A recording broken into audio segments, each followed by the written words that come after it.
Hey friends, welcome back to another episode of Theology and Around. My guest today is the one and only Dr. Tim Muehlhoff, who has a Ph.D. in communication theory at the University of North Carolina at Chapel Hill. He's currently the professor of communication at Biola University and co-director of Winsome Conviction Project, and he's a co-author with Sean McDowell of the recent book, End the Stalemate, Move Past Cancel Culture to Meaningful Conversations. It's a book that I endorsed. I got an early copy of it.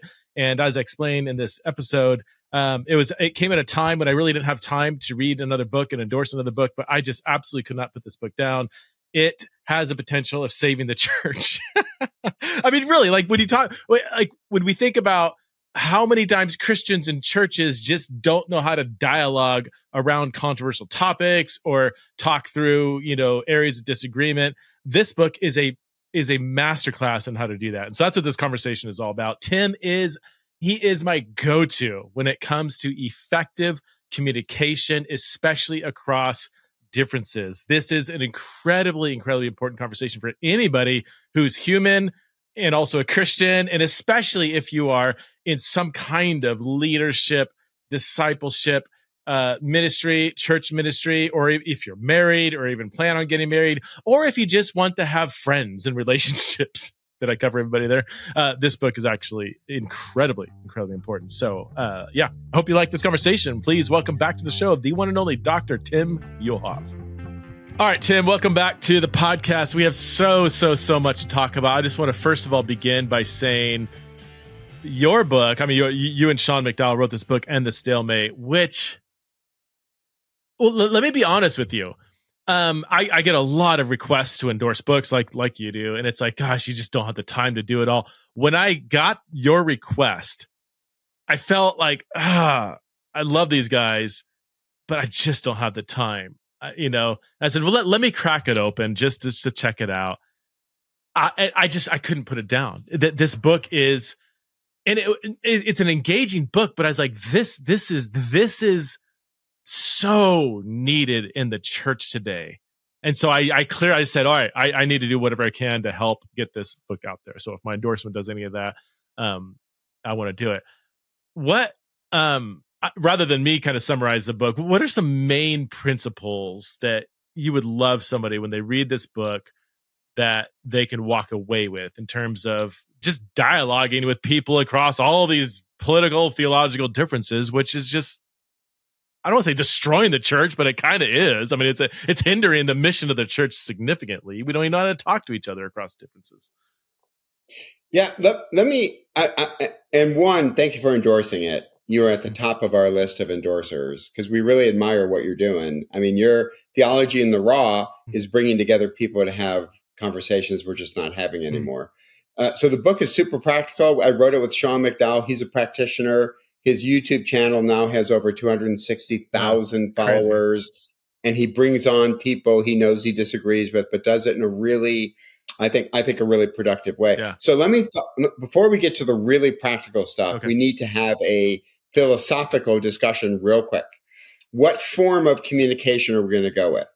There is the modern definition, which is what we call the transmission view, which is what you see 24/7, which is I have my beliefs, you have your beliefs, I have my convictions, you have your convictions. The transmission view is we're going to share our convictions. My favorite statistics against your favorite statistics, my favorite experts, your favorite. That's the transmission view. We are not downplaying the importance of the transmission view because as Christians, we have a worldview that we want to transmit, right? There are beliefs that we have, but today, Preston, I think you're seeing the futility of the transmission view because there's something called my side bias, which means I'm locked in my ideological silo. I only listen to people that agree with me. I hang out with friends that support my general convictions. I like my podcast. You like your podcasts. I like my theologians. You like your theologians. And honestly, nothing's getting through is what current research is kind of saying. Let me mention one interesting study about the transmission view.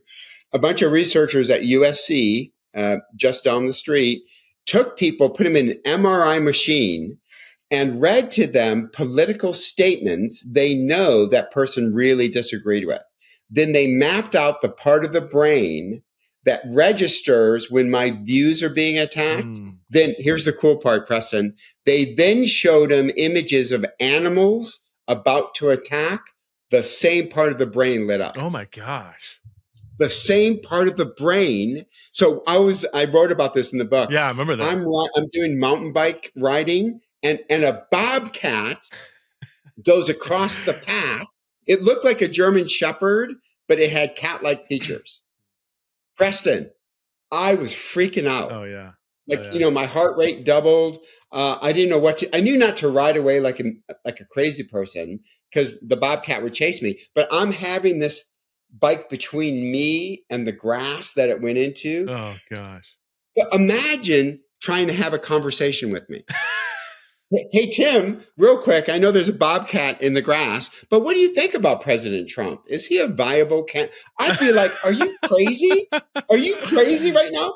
Well, that's what the researchers are saying is when you challenge a person's deepest convictions, it's as if they're about being attacked by a wild animal. Okay, that's the transmission view. We, of course, support it. The Apostle Paul says, knowing the fear of the Lord, we seek to persuade men. But here's the whole premise of the book. There is the ritual view that predates the transmission view by a mile. The word communication in its original language meant commune with people.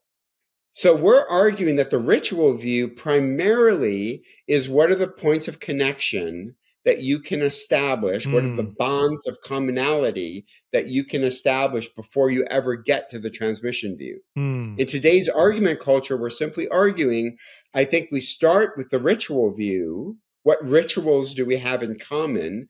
And then we get to the transmission view. So that's the big premise of the book. And then the rest of it is really practical ways of fostering those bonds and those common rituals. So what you're saying is debating people on social media is absolutely worthless. I'm saying Preston Sprinkle, who I greatly admire, we can't start there. Yeah. Like I think it can happen. I really think it can happen, but a lot of pre-work has to be done that maybe didn't have to happen in the 1940s. But today, via social media, I just think we all know what it's like when a person challenges our perspectives and we're like, oh my gosh, you got to be kidding me. You believe that? And they have some cartoon avatar. You don't even know if it's a real person. And you just... Right. So we had Arthur Brooks on our podcast, the Winsome Conviction Podcast. Yeah. And I said to him, listen, how did America get so angry? And this is what Arthur Brooks said. We don't have an anger problem. We have a contempt problem. Huh.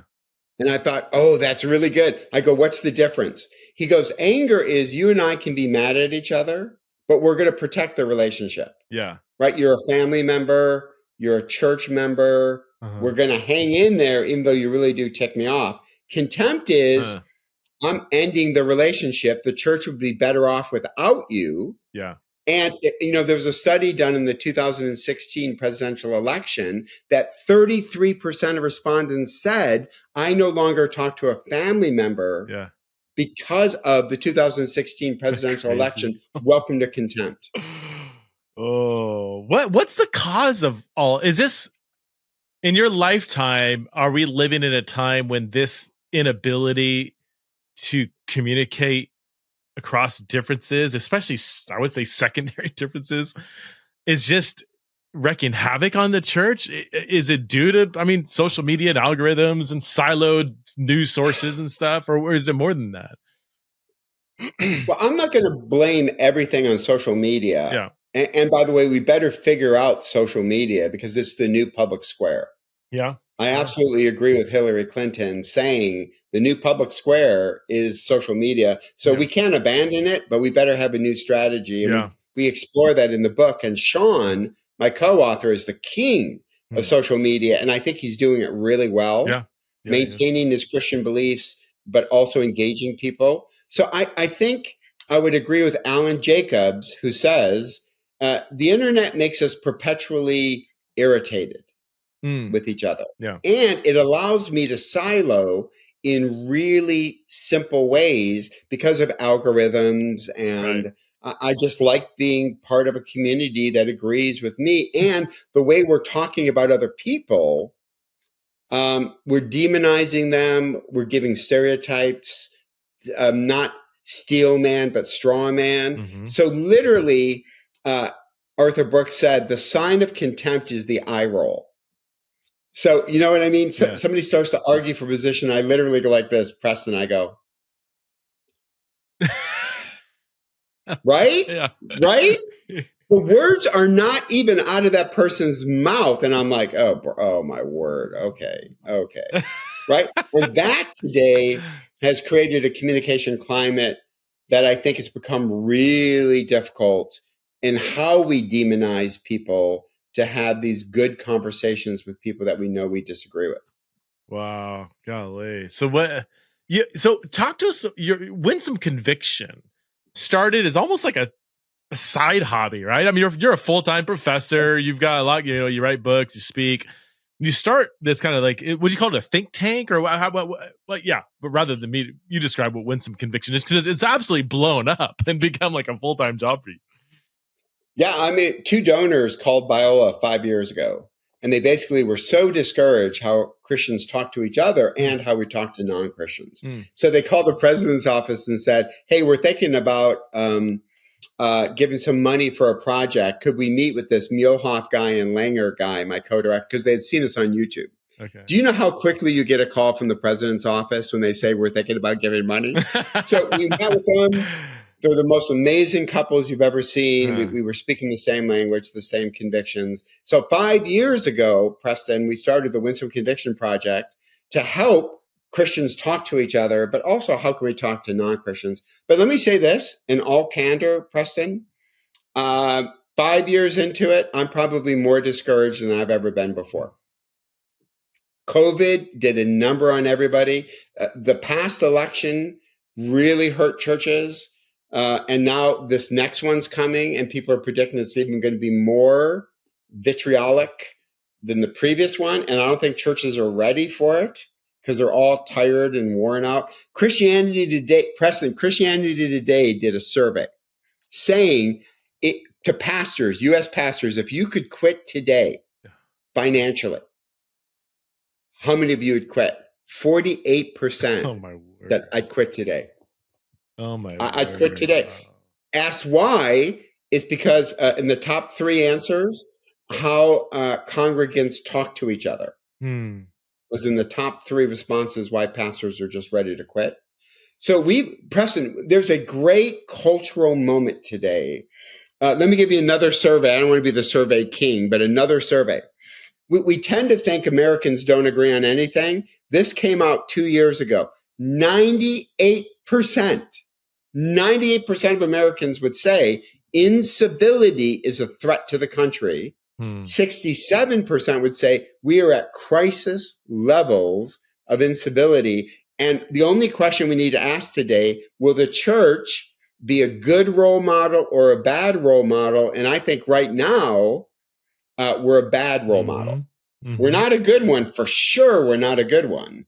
I would say we're a bad role model because how we talk to each other on social media is no better than how people outside the Christian community talk to each other on social media. So that is a largely social media problem, or would you say social media is simply a very blatant kind of example of just how Christians aren't able to talk to each other in general? Or do you feel like if we get face to face, or do we have much better conversations? Oh, okay. I wouldn't say no, not necessarily. I mean, I think, no, not necessarily. I think people are having church meetings. I think parachurch organizations are trying to pull people together to have face-to-face encounters, and it's not going particularly well.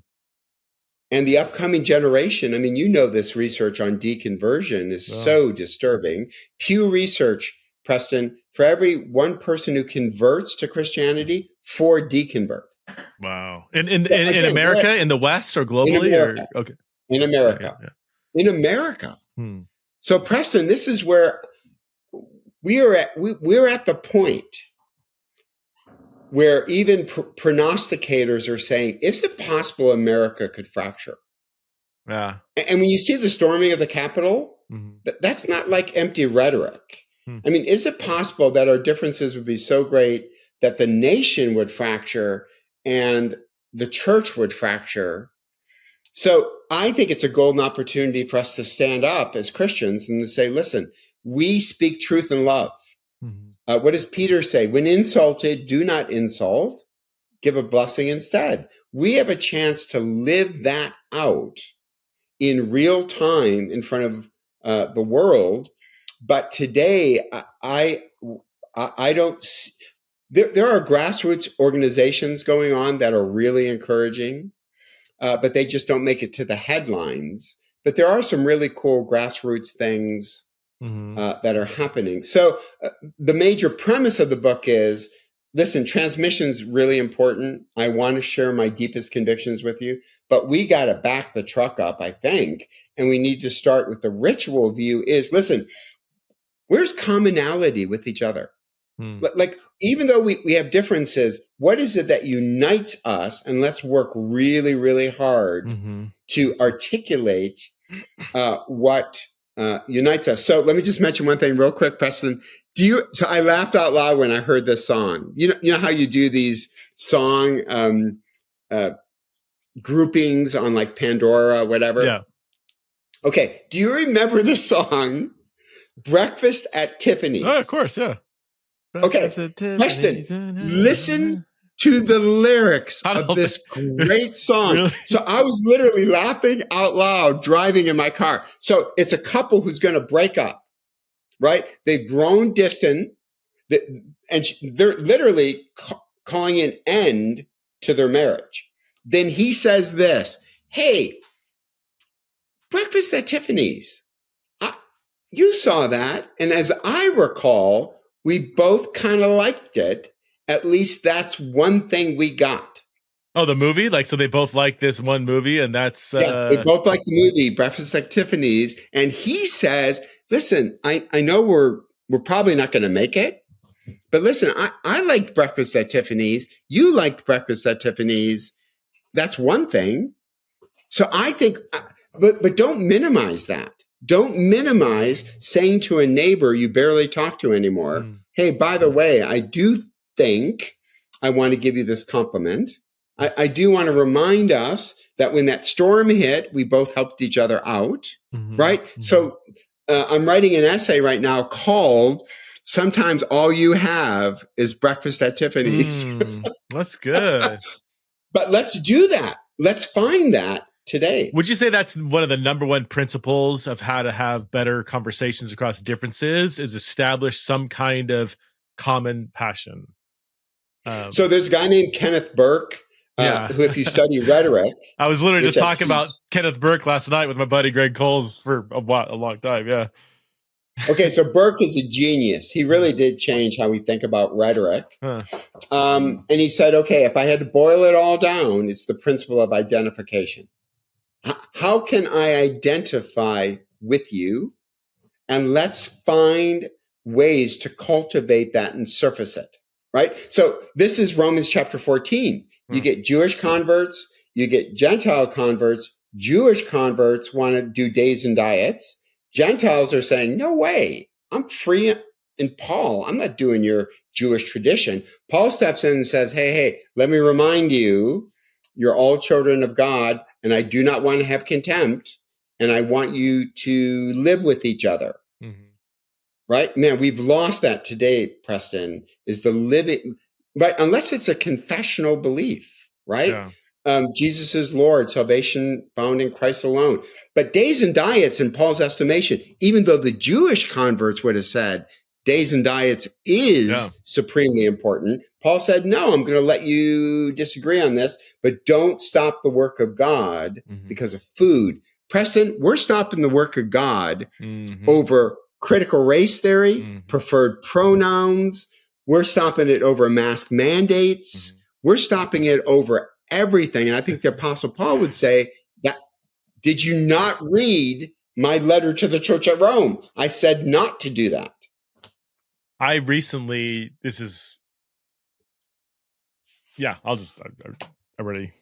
already in my brain, so it's going to come out of my mouth. I recently, about the Exiles of Babylon conference that I host every year. Yeah. The church that I currently attend, which I have zero involvement, for good or fail, I'm a pew sitter. I sit in the pew. Never been on stage. It's one of the only churches that's big enough to host the conference that holds more than 1,000 people. And so we rent out space from the church. They don't sponsor it. I told them from the beginning, we don't want you to endorse this because we don't want this conference tied to an individual church. It's probably going to create more problems than you want. So, but can we just rent the space? So yeah, sure. Rent space. So the church never mentioned it, never mentioned the conference from the stage, or bulletin or anything. They did in the past a little bit, but this time they didn't even mention it. I hear after the conference that several people, I don't know if it's 10 or 100 or more, have left that church because it rented space to me to host this conference that they saw as, I guess a heretical conference, Francis Chan, Matt Chandler, these heretics, and Jackie Hill Perry, and I think there were some other ones that were maybe less conservative than me, but without even talking, I literally don't even know who these people are. So that I'm thinking, did I pass the communion plate to you at one point? Like when we're it's coming around, did I have a conversation with you? I've never had a conversation not a single person has ever came and talked to me about it saying, hey, so what do you believe? What's going on at the conference? They just left. That's so bizarre to me. Not that they, that they would, but that wouldn't even have a conversation with somebody who is sitting in the pews next to you. I just don't have a category but that's are you seeing? You said with Winsome Conviction, you're becoming more discouraged. I mean, you're not even taken back when I tell that story. You're like, yeah. Oh my goodness, no. Oh my gosh, no. You're not even like, yeah, and no, and so they leave, but they leave angry. So they leave, but they absolutely blow you up on social media before they leave. They just, because I'm leaving, right? I'm done. Yeah. Now all the rules are off. I get to blow up the church and say everything I've ever wanted to say because I'm done. It's contempt. I'm leaving and I don't ever want to talk to you again. So now I get to violate every New Testament principle on language, right? I mean, this is Paul. Put off slander, put off, right? All these different things. And we think those rules don't apply on social media. Okay, so let's say that person was going to talk to you, okay, and they were legitimately upset. They really feel like you are selling the ranch with your Exiles conference. Okay, we have a whole chapter on perspective taking, right? The first thing I need to do is not just look at this person and think, well, no, that's crazy. Just because I invited a person to my conference doesn't mean I endorse what that person says, right? But that's violating almost every principle of our book because I need to sit and live in their perspective. That's good. Right? So imagine a person says, Preston, I'm not getting on this airplane. I really feel like it's going to crash. It's going to crash. Okay, I know it's going to crash. Now, the transmission view is what? The transmission Here's view all the is facts why it's not going to crash. I Google the safety record of airlines, which is ridiculous compared to driving on the freeway, right? I do that. And I present it to them. But listen, they're being attacked by a wild animal. Right now, their heart rate is, and by the way, if I had that view, if I honestly thought there's a really good chance or 50-50, this plane's going to crash. Preston, would you get on that airplane? Right? So, first thing I wouldn't get. Oh my gosh, if it was a 10%, I'd be like, I'm not getting on that plane. But so we have a whole chapter on how do I hit pause and enter their perspective, and most importantly, Preston, feel it. Feel the emotions with that outlook and that belief system. Because listen, if that dear brother or sister really does believe you're selling out the church, then they ought to confront you. They should leave, or they should confront me, and then they should confront you. But so I need to step back. I just got back from Israel, Preston. A group was put together of 15 scholars and activists February 1st, and we went to Israel. Which was crazy, by the way. We went to Israel, but we listened to the Palestinian perspective, the Israeli perspective, and tried to sit in both perspectives and feel both perspectives. Boy, it was pretty weighty. But that's the first step in my estimation, Preston, is listen, you want to just dismiss your wife. You want to just dismiss her as like, this is, I don't know, this is crazy. You think this way. Or a son or a church member or a neighbor or a coworker. We're advocating, maybe hit pause and then understand what it feels like to be in that position. And then emote to that person, hey, I've been thinking about your position, and I just want to acknowledge, wow, those are some deep fears.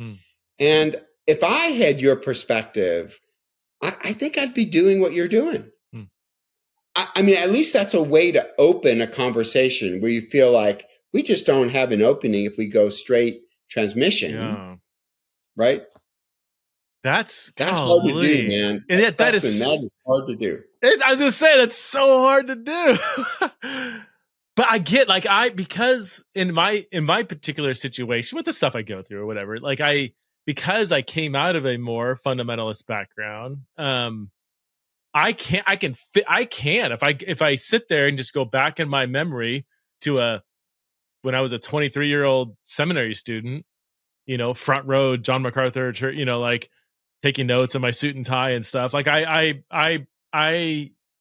can't actually remember what it felt like to, meet somebody who graduated from Fuller Seminary. And I knew that feeling of like, so they're obviously way off on so many things, probably not a Christian, like that kind of just like, woo, huge wall goes, you went to Fuller. Okay. And already I'm in the mode of I'm right, you're wrong. That's my starting place. Now, how do I even navigate? Do I share a meal with this person? Do I, how can I spot out the error? How do I go about I know that mindset when you just have this kind of like really black and white, you're wrong, I'm right. And I remember in seminary, they said, dialogue was like a bad word. Why would I dialogue with somebody that doesn't know the truth? What's the point? So, but I remember what it felt like to be kind of I never fully drank the punch, but I sipped it. I remember something just didn't feel right. I was like, yeah, dialogue's bad, but deep down I'm kind of like, is it though? So I was kind of like, but I was a new Christian. I was kind of like, yeah, and like, yeah, those all millennials and yeah, those charismatics, yeah, they're probably all demon possessed and reform people are good, but they're still baptizing babies and I know what it feels like to be in that mindset. So it's just been so long, and I just was so like, once I was kind of freed from that, I just feel like my Christian life became so much more vibrant because I was introduced to this thing called love and grace and humility and but you're in a community that supports that. You're now in a community that says, no, of course we dialogue, of course we do perspective taking, and it's easy to dismiss a community, because I grew up in that community too, a fundamentalist church. But so we can either just both camps can demonize each other, or we can stop and say, okay, but this is a family member, right? This is an office worker. This is somebody in my neighborhood. I don't want to write off the relationship. I want to end the stalemate. I want to make moves. So Preston, this is why we got to start with the heart, right? The heart is mentioned 500 times in the scriptures, and Jesus says it's from the heart that you speak. So we've got to find ways of softening our heart. And we have a whole chapter dedicated to how do you before the Lord when you know, I do not like this church member. I don't like them. And I kind of wish they weren't here anymore. But I feel the stirring of the Holy Spirit. I need to address that. So let me mention a really cool website that we have designed that we need to go and practice doing all of this. But it's hard to practice with a real relationship because I could damage the relationship as I'm practicing, right? As we're talking to each other. So if you go to endthestalemate.com, we have an interactive website where you're going to listen to two articulate Christians. One's going to argue there's no way you can vote for President Trump. You just can't. The other one's going to say, is he rough around the edges? Yes. But if you look at his policies, you have to vote for President Trump. Now, if your listeners are listening to me to describe both and immediately just canceled one of them set them off. Yep. Guess what? That's the website. That's the website because you're going to go by yourself. Here's the cool thing. I'm by myself and I can yell at the screen if I need to. You know what I mean, Preston? Yeah, you're wrong. That was so stupid. But I didn't hurt a relationship. Yeah. But I surfaced maybe what's in my heart. So we broke it into 3 days. You go at your own pace, but it's totally free, by the way. But we really feel like we picked politics first because the presidential election is breathing down our necks. Yeah. So let's start with politics. And I had a good friend of mine do it and said, bro, I was dying listening to the one guy, man. I was dying. As soon as he started to talk, I was shaking my head and doing eye rolls. And he said it took him by surprise how quickly he dismissed one of the guys. And I'm in that camp too, Preston. I won't tip my hat. But one of them, I immediately, and I wrote the book. Preston, I wrote the book. And I'm sitting there going, as this dude's speaking, I'm going, nope. You're eye rolling. Nope. But that's really good diagnostic. So if your listeners get a chance, it's called endthestalemate.com. The book doesn't come out in June, but the website is up and running right now. We hired a really talented web designer to do it for us. And we're really pleased. So, hey, the first day, Preston, guess what? You're not watching the video. You're not watching it. We got to deal with our heart first, right? Yeah. Because if you go right to the video, nothing will have changed. Yeah. So the first day are really practical questions, almost like King David. God, search my heart to know what's in there, because everything in my heart, I'm carrying right into the conversation. This is the work of Daniel Goleman, his emotional contagion research. Yeah. The feelings I have bleed into the relationship. So the way to put this in popular vernacular, you get a good vibe from me, you get a bad vibe, right? So guess what? We can actually work in our heart that a person gets a good vibe, even though we disagree, but most of us have a bad vibe because I'm looking at you. I'm not going to be rude, but I don't believe anything you're saying. And I think it's crazy what you believe.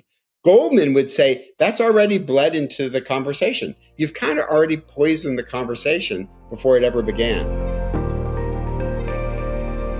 This episode is brought to you by MitoPure by Timeline. Timeline is a Swiss-based life science company and is a global leader in urolithium A research. Okay, so I've recently been learning about urolithium A.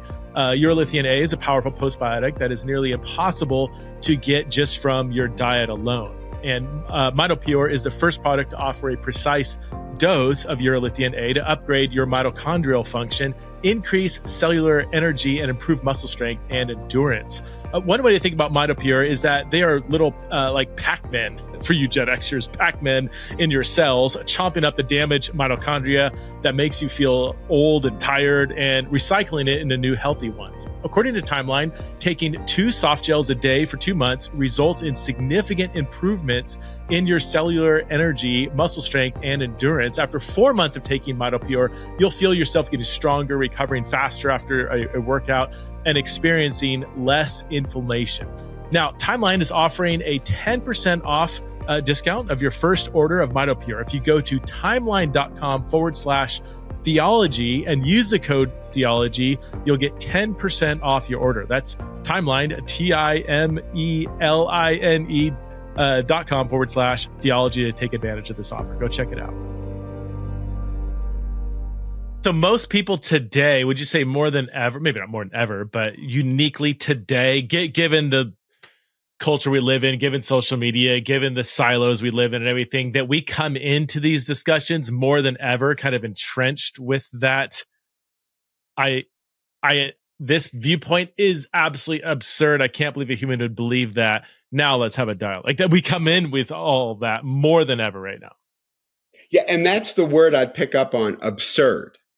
Yes. See what I mean? Not just It'd so incorrect. It's like, I watched a debate recently. I watch in my spare time. I watch debates on the Israel-Palestine situation. And one of the more interesting ones actually was with two.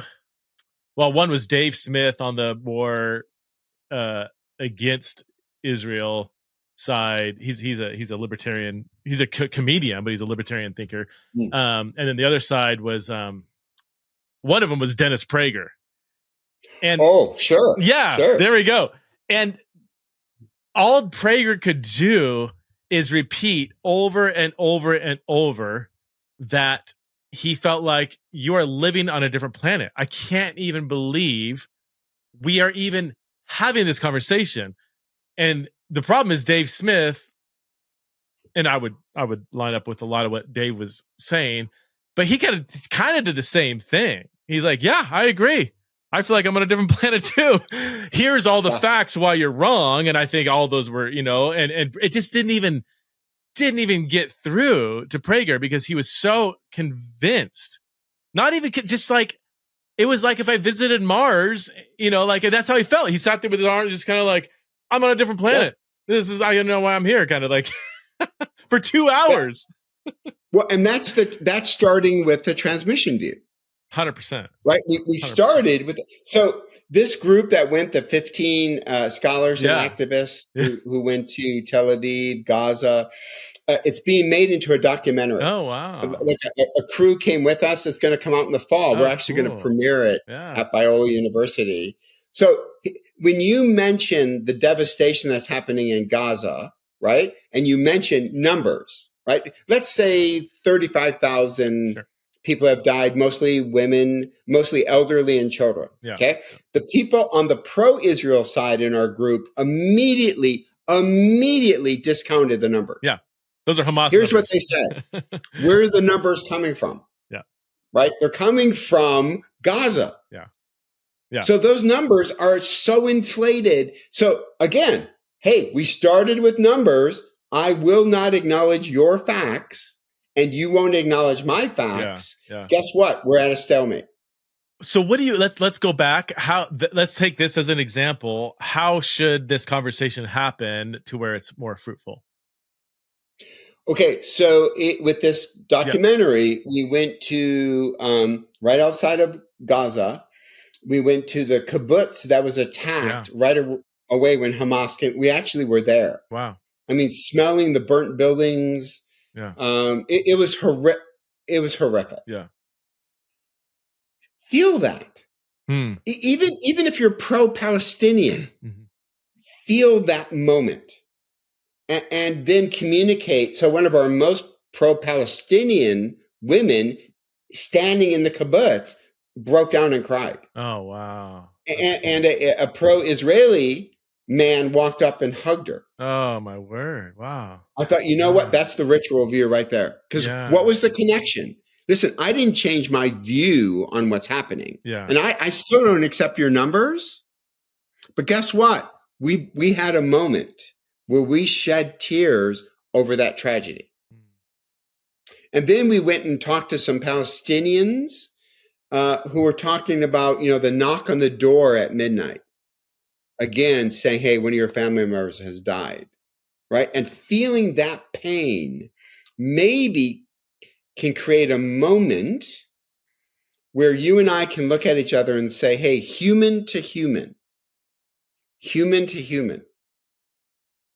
I'd be devastated. So good. I would be devastated if I had relatives living in Gaza. I'd be devastated if I was a family member of the people that are still being held hostage by Hamas. Right? So, Preston, that's what we're saying is we got to find these moments of humanity. And in the book, we talk about how to cultivate it. There's a French word called bricolage, which is you piece together a perspective using raw materials. So all of us have narrative injuries, things that have happened in my life that have deeply hurt me, communities I've grown up in, influencers. Like we say to people, give me your Mount Rushmore of influencers. Like if you just had 4 picks, whose voices do you listen to the most? And when you ask that question, Preston, it is fascinating to get their top 4 perspectives. And then not discount them, but see the world through the eyes of a Michel Foucault, right? Yeah. Or one of the guys there was a Muslim, right? To see the world through the eyes of Muhammad, right? Yeah. So let's start there.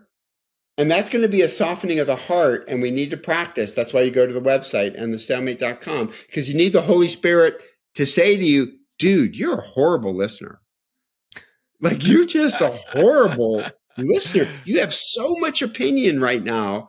Yeah. This is not a conversation. This is a monologue. You want to have a monologue with a person and set them straight. That's all you want to do. So what do you do? Let's just say people listening, as hard as it is, they're agreeing with what you're saying and saying, yes, okay, I need to do that. What do I do when I'm trying to talk to somebody else who doesn't even try to do that? Who they are just, they know they're right. They're not trying to like humanize the situation. They're not like, is that even a conversation worth having? Well, I think it's worth having, because this is what Peter says, right? Peter is saying in this traveling letter, when insulted, church, I do not want you to insult. I don't want you to do that. Rather, I want you to bless that person. Now, at that point, Preston, people just go, that's nuts, right? I mean, come on. A guy just insulted me and you want me to bless him? Yeah. Well, we have to ask, what did Peter have in mind with a blessing, right? I mean, it's not me just agreeing with you and that's my blessing. I think my blessing is, even though you worded it in a way that I don't think was appropriate, I'm still going to try to find the commonality and the common ground of things that I can agree with, even though you presented it in a way that I don't think was appropriate. So you're saying, have you seen success stories of somebody who is trying to integrate these communication principles? They identify some common ground, and the other person on the other side, who is, let's just say, very opinionated, knows they're right, just wants to point out all the problem. You know, they're doing everything wrong in the communication. You have another person who's trying to do it right. Have you seen that lower the temperature and get through the other person? Do you have like an example, a story where you've seen that happen? Or so churches bring us in when they're at the stalemate point. Okay, like, hey, talking about it makes it worse. Yeah. So we want to give this one more shot, and we're bringing in you guys to help us do it.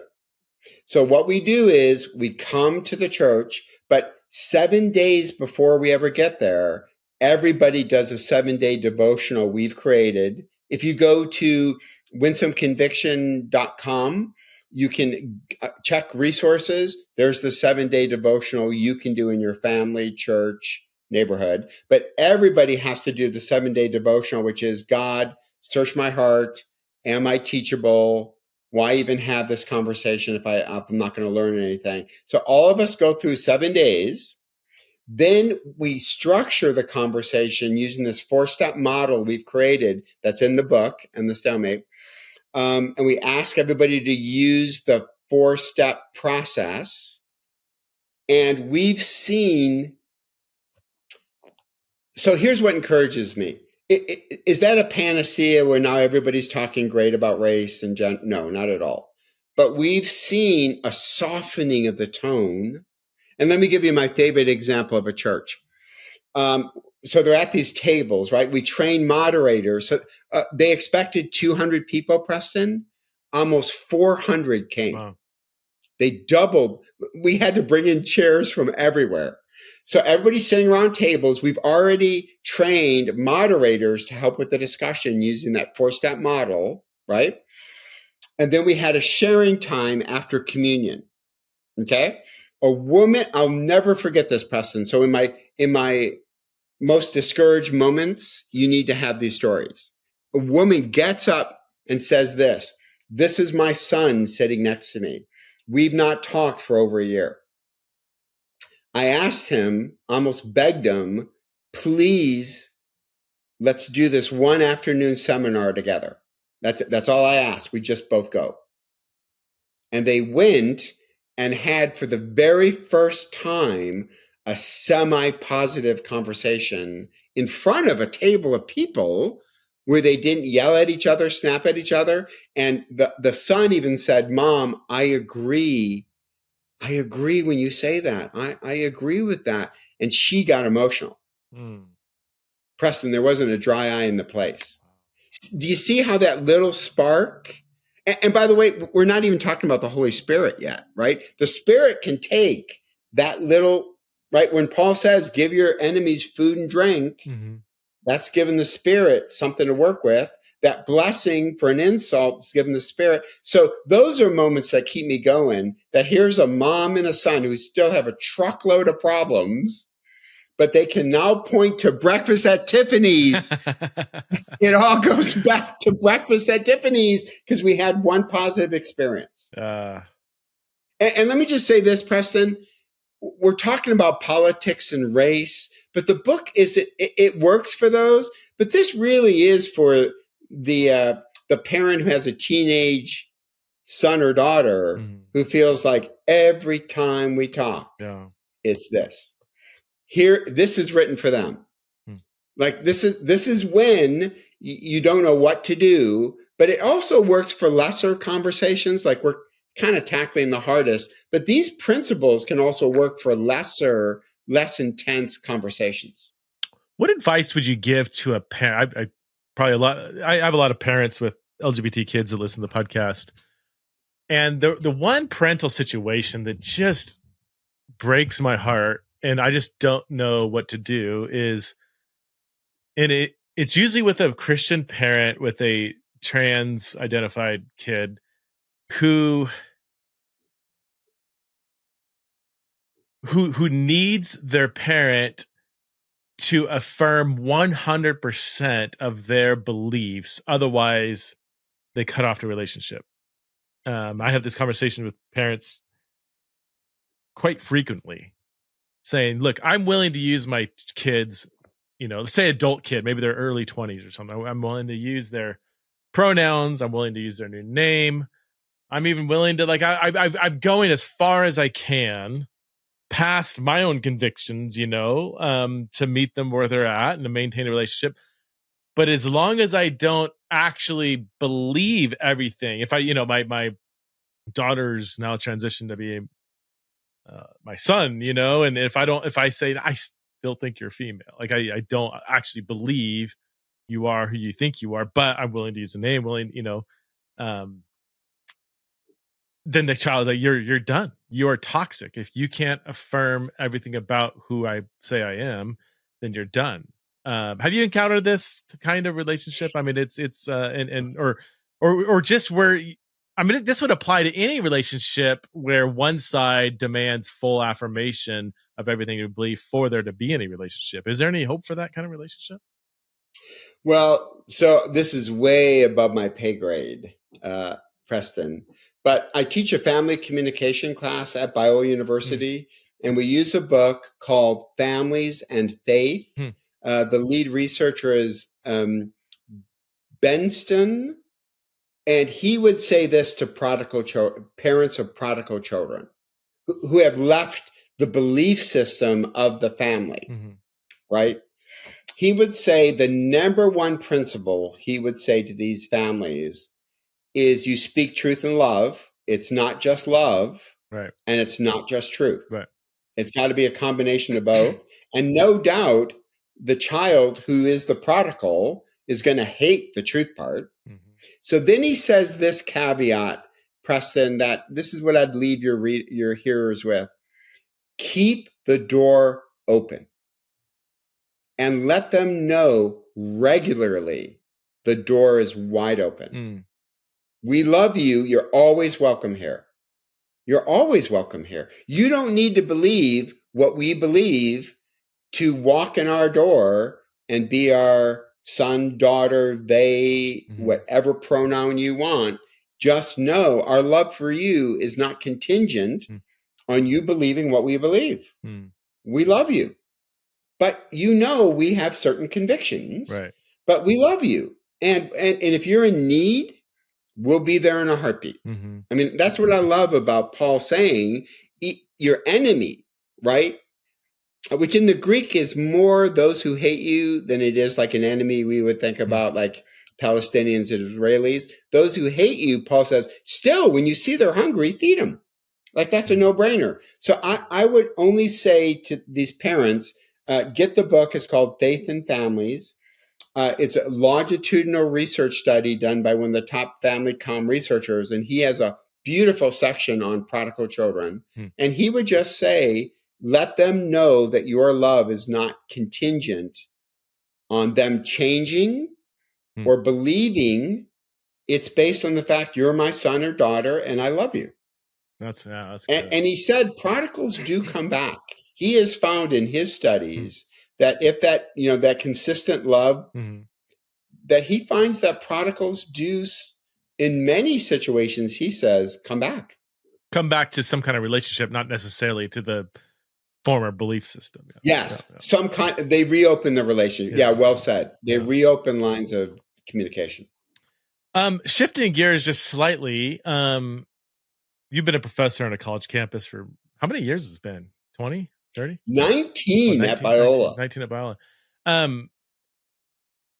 So, and you travel and speak a lot. You have a decent pulse, I think, especially with, Winsome Conviction and where that's taken you.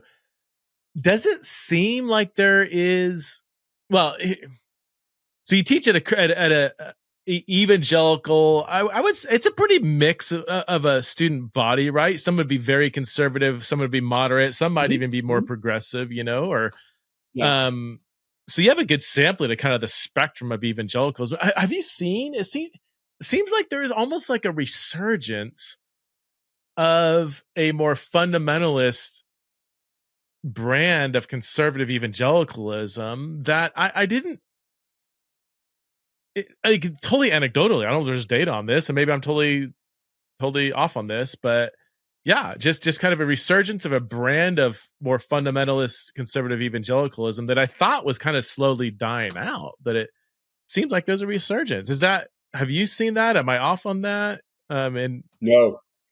No, but let me make two observations. One, I think you're spot on. I think we're seeing that resurgence of almost a uncompromising demonization of the other side, right? Like we are absolutely right.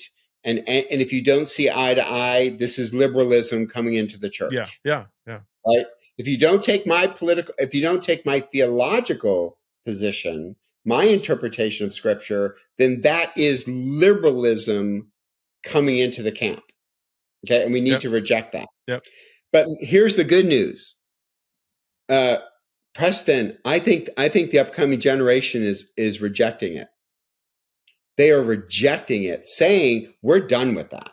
Okay. We're done with the argument culture. We know the younger generation knows the country cannot continue like this. We can't. The church cannot continue like this. But now, so there's good and bad even within that rejection. Some are leaving the faith completely by saying, I'm done with the argument culture. It seems like the church is synonymous with the argument culture. Thus, I'm leaving the church. And we're seeing that in all the studies on deconversion. Yeah.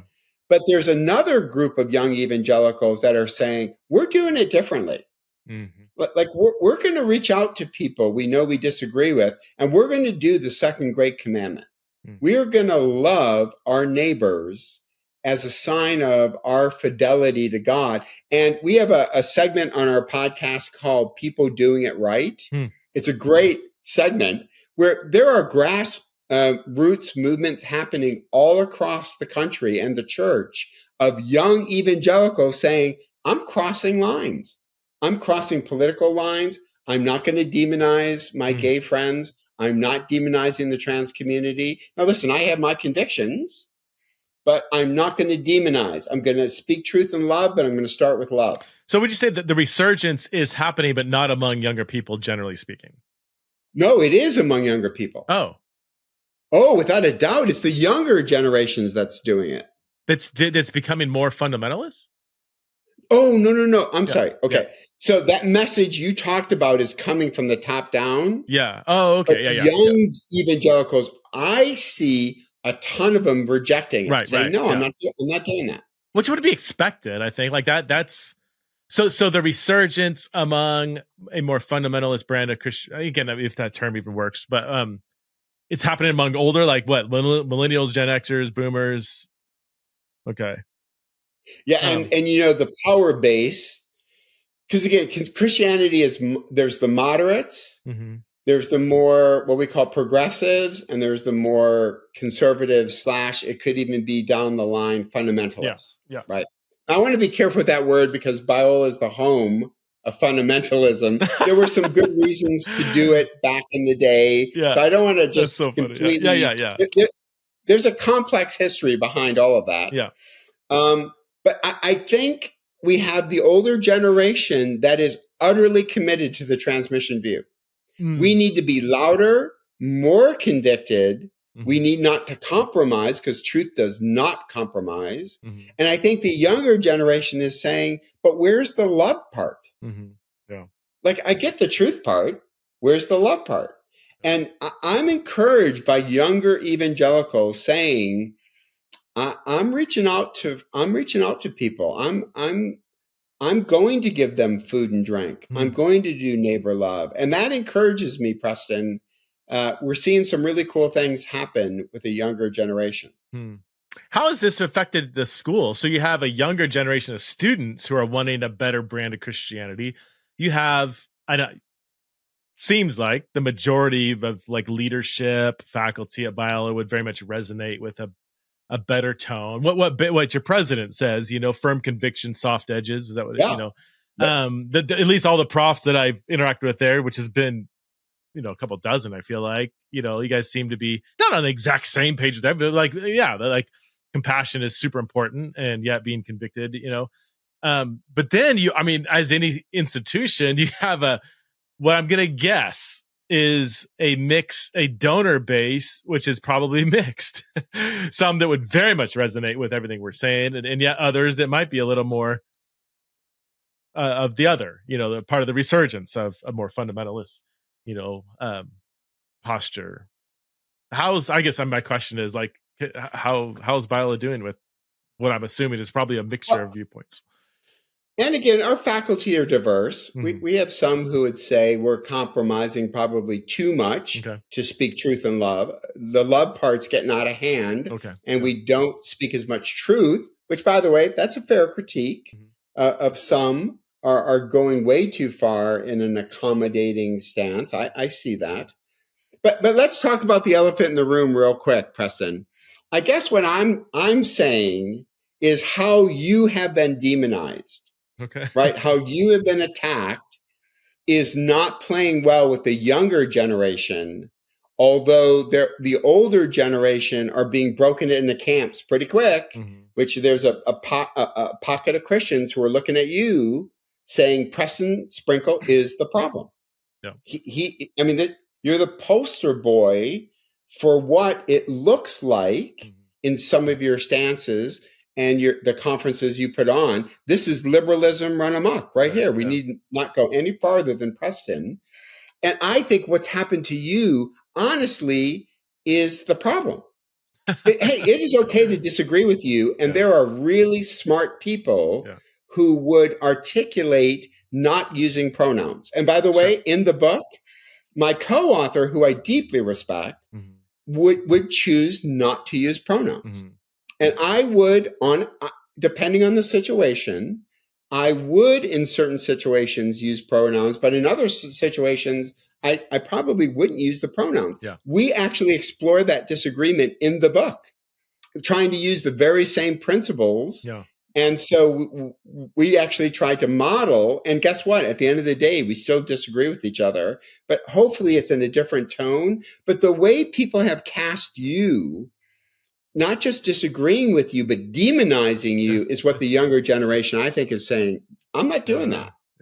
I'm sick of that kind of attacking happening on social media. Yeah.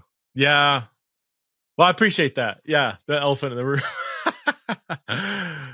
It does seem, I mean, and I've, ever since I've been writing publicly, it's part of it's not new. It's like, I mean, I wrote a book on nonviolence over 10 years ago, and that, pissed a lot of people off, but it does, it seemed like there was a trajectory of kind of like that perspective shrinking, a perspective that just thinks, again, you are absurd, you are this, that, name calling, demonization of the person, straw manning, like that's always been there. It just seemed like it was kind of losing ground, but then the last couple of years has made a more resurgence. But it's hard in our world. It's so hard, again, with not to blame everything on social media, but social media gives such a warped view of reality. There was that study done that 25% of people have a Twitter account. Don't quote me. I think it's 25% have an account. So already we're talking about a small demographic, but something like 8% of the 25 are responsible for like 90% of all the activity, meaning all the stuff you see on Twitter is a small sampling of what the world believes. And yeah, I've seen people cave. I was going to give an example, but it doesn't really matter. But like people like make massive changes in policies because of 5 tweets from some person with a fish head avatar, whatever, and 98 followers, because they think that's, well, we got 5, complaints or whatever. And like, half of them are bots. The other half, you don't know what kind of like mental illness they're wrestling, like, so it's so our world, even when we talk about trends, if we go on anecdotal observations, it's just like, it's just so skewed, And let me just add this to this as we put a bow on this conversation. A person could listen to you and me and be 100% right in their content, how they disagree with us. Like their content might be really good arguments why you shouldn't do or should do this. But the New Testament says, but if it's not done in the right tone, the content, it does, both are of equal value in the scriptures. Tone, speak truth, content in love. What does Peter say? Be ready to give a reason for the hope, content with all gentleness and reverence, relational. And Jesus says you're going to be held accountable for every word you say and how you say it. So that's the New Testament imperative. You could be right on content, but your tone does not match the New Testament standard. And so when I'm talking about certain people that attack you or me, let's have the tone be right. So we can focus on the content. What I love about Sean, this is why any disagreement you or I might have with Sean, which we have way more agreement than disagreement, but this is why I love when the few times Sean and I might get into a back and forth or whatever, just because both of us are are good faith dialogue partners and are genuinely curious about the other position, and we might end up landing in different places on certain, I think we would both say, maybe more secondary issues. But that is so rare. It just seems like it's so rare these days, which is kind of disappointing. Where somebody could be, firm conviction, soft edges, or even be genuinely curious about the other person's viewpoint, try to best represent it, and then still at the end of the day say, well, now is this what you believe? Yeah, that's exactly what I'm trying to say. And here's your reasons for that. Yes, those are my reasons. Okay, well, because of this, I think this viewpoint is actually better than your viewpoint. So I'm going to hold to this side like that. If the church just did that, that would be fine. If it just did that. Yeah. Yep. Tim. So Yeah. I'm hopeful via the Holy Spirit that we know the Spirit can get a hold of people's hearts. Yeah. We know that's the case. It's been done. We see ample evidence of it. So I hope our book gives people hope, because we give some stories of where we feel like this has worked. Yeah. And then it gives some really practical tools of how do you structure a conversation. And again, if you go to endthestalemate.com, you're going to get a real preview of the book being applied to politics. And then we'll swap it out after the election. We'll swap it out, and maybe we do gender, maybe we do race, things like that. Oh, bro, I so appreciate you. And I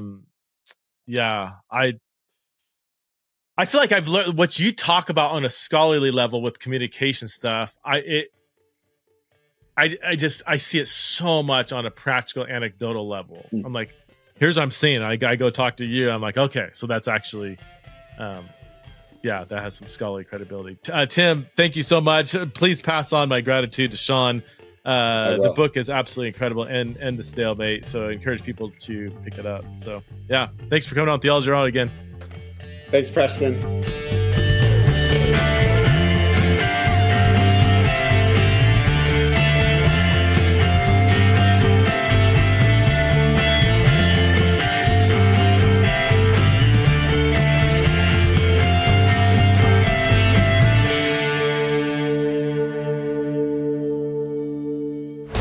This show is part of the Converge Podcast Network.